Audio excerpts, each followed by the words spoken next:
Olá, tudo bom com vocês? Estou aqui para mais uma aula hoje e estaremos complementando, o nosso módulo de enfermagem cirúrgica. Hoje estaremos conhecendo alguns tipos de pinças, alguns instrumentais que são utilizados em determinados tempos cirúrgicos, aqueles tempos que nós falamos na aula passada. Então vamos nós, eu vou estar por aqui e estaremos trabalhando em conjunto aí. Qualquer dúvida pode ser colocada para mim ou pelo WhatsApp ou pelo nosso aplicativo.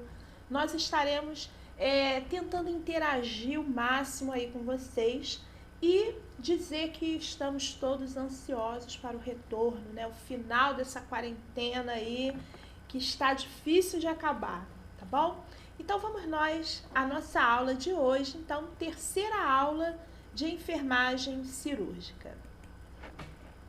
Muito bem. Vou colocar aqui embaixo e vamos lá.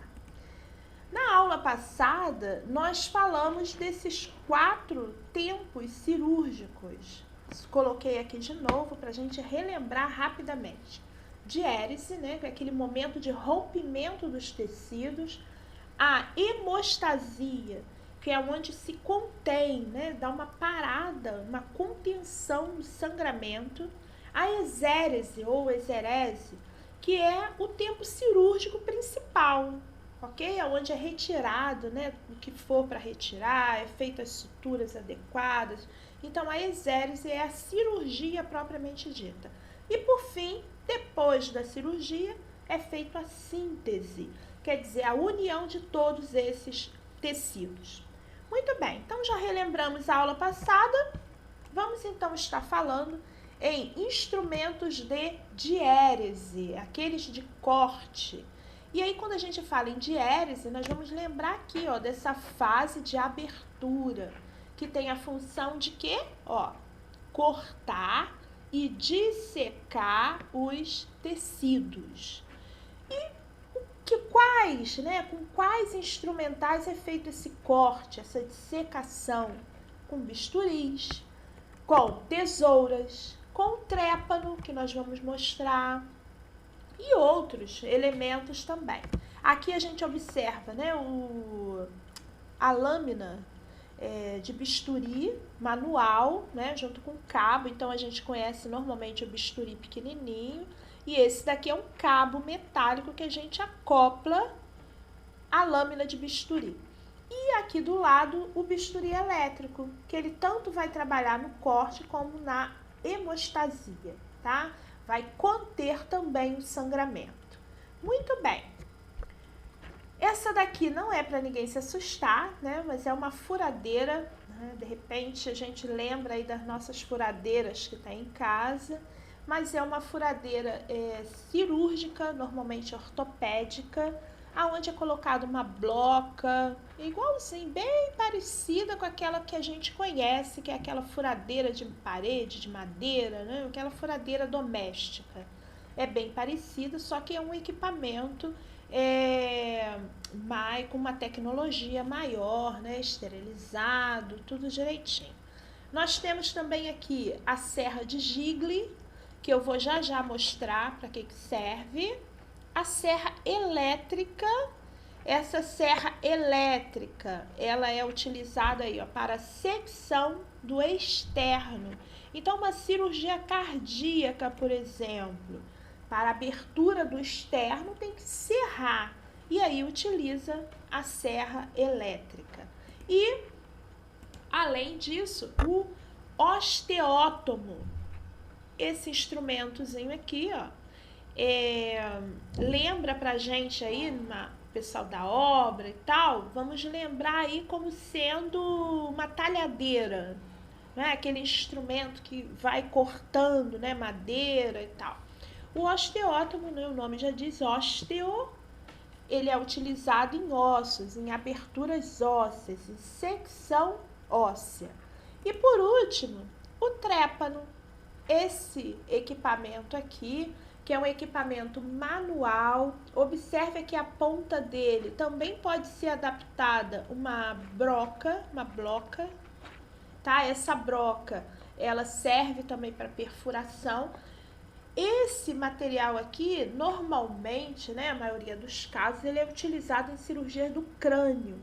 Então, são feitos, por exemplo, 3 furos. Essa serrinha aqui de Gigli, ela passa entre um furo e o outro e é feito corte.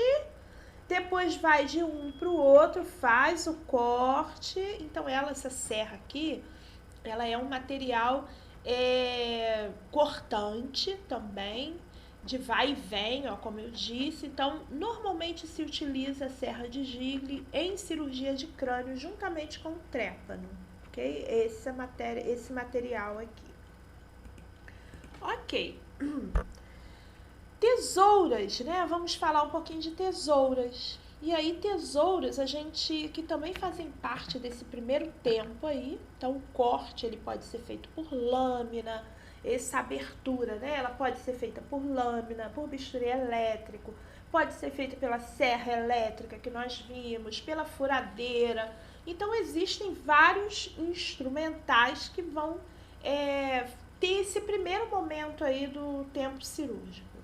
As tesouras, né, elas também são utilizadas muitas das vezes para cortar tecido. Uma delas é chamada de Metzenbauer. Essa Metzenbauer, ela é utilizada também na diérese, só que nas mais delicadas. Ela é indicada para diérese de tecidos orgânicos, por ser menos traumática. Além da Metzenbauer curva, né, como a gente está vendo aqui, a gente tem também a Metzenbauer reta. Então, elas tanto podem ser curvas quanto retas, ok? Ela é menos traumática, né? Ela apresenta uma porção cortante mais curta que a não cortante. Então, ela é uma tesoura muito utilizada também nesse primeiro tempo cirúrgico que a gente chama de diérese. Seguindo aqui, nós temos um outro tipo de tesoura que é chamada de tesoura de Mayo. Essas são empregadas normalmente nos tecidos mais grosseiros, em superfícies, em cavidade, em cortes de fios. Essa tesoura de Mayo, ela é considerada então mais traumática que a Metzenbauer que a gente viu anteriormente. Então, é uma tesoura que também é reta, que também é curva, ok? Mas a tesoura de Mayo, ela já é utilizada para materiais mais grosseiros, diferente da Metzenbauer. Continuando aqui, a gente visualiza aqui as duas, ó, uma Metzenbauer, mais curtinha, né? Uma mais curva.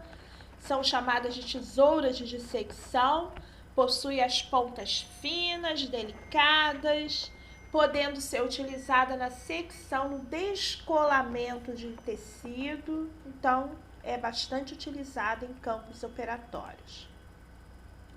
Bem, depois que ocorreu aquele corte, precisamos conter o sangramento. E aí a gente entra com a hemostasia. Hemostasia, então, é o conjunto de manobras manuais ou instrumentais para deter, para conter ou para prevenir uma hemorragia. E qual o objetivo? Impedir a circulação de sangue em um determinado local ou um período de tempo. Então, se o cirurgião ele quer chegar numa cavidade, se aquela cavidade ali ficar cheia de sangue, vai dificultar a visualização daquele campo ali. Então, é importante essa hemostasia. O corte ele é feito, o sangramento vai ocorrer, mas existem meios para se conter aquela cirurgia, não deixar que aquele sangramento atrapalhe a cirurgia em si, ok? E aí, a gente tem manobras manuais ou instrumentais. Como nós estamos falando de instrumentos, nós vamos estar, então, visualizando aí alguns instrumentos que podem ser utilizados nesse momento. Então, as hemorragias, elas podem ser de uma artéria, podem ser de uma veia, de um capilar, ou pode ser de vários, né? De vários desses. Quando se corta um tecido, a gente acaba seccionando vasos, em geral, veias, artérias, né? E isso daí pode trazer o quê? Uma ameaça para a vida do paciente, ou para a recuperação dele, ou retardar a cicatrização daquela ferida. Então, a hemostasia, ela é um ponto muito importante durante a cirurgia, ok? Além do que eu já falei, de dificultar a visualização das estruturas durante a cirurgia. Vamos lá. Bem, os instrumentos que nós vamos utilizar são chamados de pinças hemostáticas. Quer dizer, são pinças que param o sangramento. Então, elas podem ter o formato aí parecido com uma tesoura, ok? Mas aí ela tem uma partezinha dela, que eu vou mostrar já já, que nós chamamos de cremalheira. O que é cremalheira? São pontos serreados aonde uma parte encaixa na outra. E aí você não consegue abri-la com facilidade, né? Ela fica presa ali.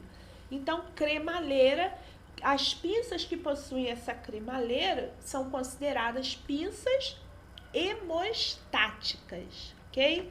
Então, vamos ver algumas delas. Olha, observem comigo aqui.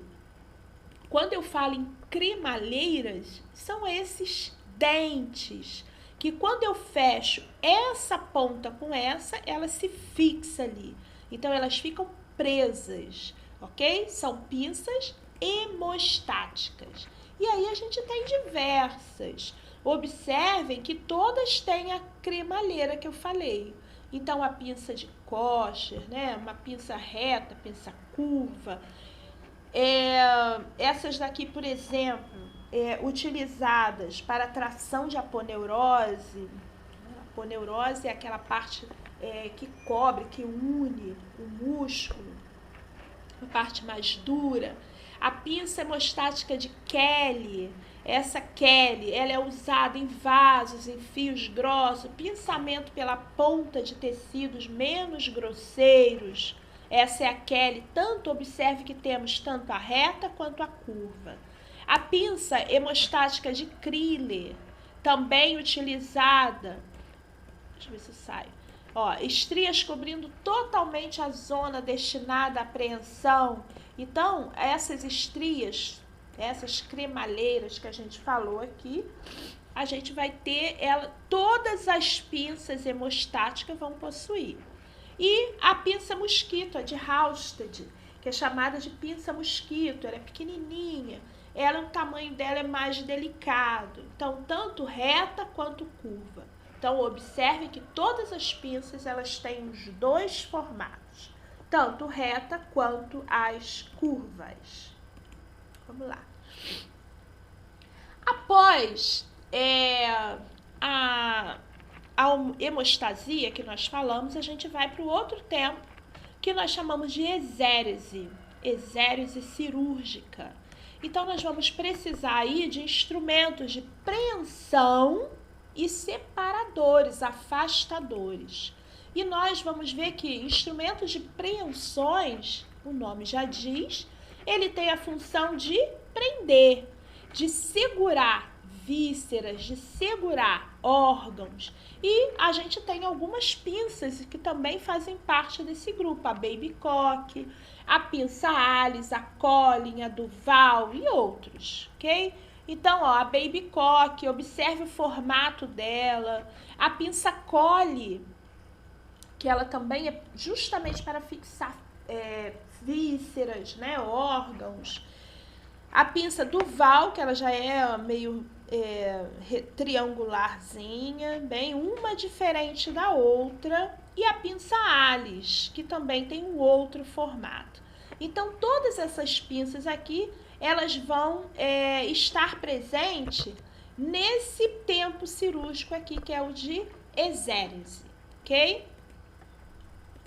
Bem, então a pinça Alice, né, que são geralmente as mais utilizadas para fixação de musculatura, elas não devem ser usadas para fixação da pele. Então, a gente vai observar aqui, ó, que a pinçalis, ela tem tipo uns dentes na ponta dela, e isso, para fixar pele, tecido epitelial, acaba ocorrendo um desgaste daquele tecido ali, né? Machucando aquele tecido, causando lesões teciduais ali na pele. Então, ela não é utilizada. A gente tem outras como a Addison, temos essa daqui, a Addison com dente, a Addison sem dente, a dente de rato porque na pontinha dela, esse negocinho também me atrapalha, ela tem um dentezinho aí que prende o tecido, né? Prende o órgão que o cirurgião tá querendo segurar. E a pinça anatômica comum, que também serve aí para fixação, para segurar, né? Para fixar alguma estrutura. Ainda na exérese, nós temos aqui os separadores, né? Então, nós vimos as pinças em geral e agora a gente vai falar um pouquinho dos separadores, que também são chamados de afastadores. Esses afastadores, eles podem ser dinâmicos, eles podem ser autoestáticos, né? E temos aí um grupo que nós chamamos de especiais. Esses afastadores dinâmicos, como o nome diz, ele é usado para afastamento de pele, de subcutâneo, de músculo, em um plano superficial. O principal dele aí é o Farabeuf, né? Esse pequenininho, aonde coloca de um lado e de outro do corte, né? E puxa para separar. O nome já diz afastadores ou separadores. Abre aquele tecido que já foi cortado. Então, a gente tem aí esses chamados de dinâmicos. A gente tem também aqui como dinâmicos o Dowing. O Dowing, ele tem um formato maior, né, uma superfície bem maior, e ele tem um cabo normalmente utilizado para cavidade abdominal, que é esse daqui, ó. Se segura por aqui, esse cabo aqui, e essa parte aqui é colocada dentro da cavidade abdominal e é puxado. Então, esse tipo de afastador também é chamado de dinâmico. Bem, ainda dinâmico, vamos mais um, é o Volkmann. Esse Volkmann, ele possui garras na parte curva, dando mais aderência ao tecido, usado somente em planos musculares. Então, vamos ver aqui, esse é o Volkmann. Observe aqui comigo esse, olha, ele tem uns dentinhos, parece um garfinho torto, né, na ponta. Então, esse também, o cirurgião, ele precisa segurar, né, ele precisa de força para puxar o tecido. Também é chamado de dinâmico. Mas eles podem ser, como eu já falei, estáticos também, ou autoestáticos. O que seria a diferença? O dinâmico, a gente precisa colocar força para ele. Então, eu preciso segurá-lo com força. O autoestático, a gente vai controlar e ele vai se manter aberto. Não necessita necessariamente que eu fique segurando ele. Ele automaticamente ele vai se adaptar ali. Então, vamos dar uma olhada. Então, dentro aqui desses autoestáticos, nós temos o afastador de Gossett, que é usado para a parede abdominal. Então, observem aqui comigo, olha, essa parte entra de um lado da parede e essa daqui do outro, e ele vai, ó, regulando, ele vai ficar do tamanho que o cirurgião quiser, ok? Esse daqui de Finocheto, esse aqui muito utilizado para cirurgia cardíaca que a gente vê. Então, por exemplo, entra de um lado da abertura ali do externo do outro e ele é controlado ao tamanho que o cirurgião quer, ao espaço utilizado por ele. O mais um aqui, mais um afastador autoestático de Balfour. Esse daqui com 3 partes. Observe, a gente tem aqui um vai ficar preso à parede, o outro na outra parede, e esse daqui ainda separa algum órgão, normalmente utilizado em região suprapúbica, para puxar o órgão ali, além de afastar, Lembrando que esse daqui também, ó, ele é regulável, né? Então, eles puxam de acordo aí para poder manter aquela regulação. Muito bem. Aqui mostrando, né, uma imagem que eu peguei só pra gente dar uma olhada, ó, aquele finoqueto, coloca de um lado do outro e o cirurgião, ele vai mantê-lo ali do tamanho que ele quer. Esse daqui já é um dinâmico, é um Farabeuf que está sendo puxado. Esse precisa de tração. Então, tem que ser tracionado para poder continuar. Muito bem. E o último grupo aqui de afastadores, a gente tem as espátulas, né, que também são utilizadas. Essas espátulas são lâminas que tem várias larguras delas, são adaptáveis a qualquer necessidade do ato operatório. Então, também são utilizadas neste momento. Bem, instrumentais para síntese, vou dar uma parada, porque já tem 20 minutos de aula, eu não quero passar de 20 minutos, senão fica muito cansativo.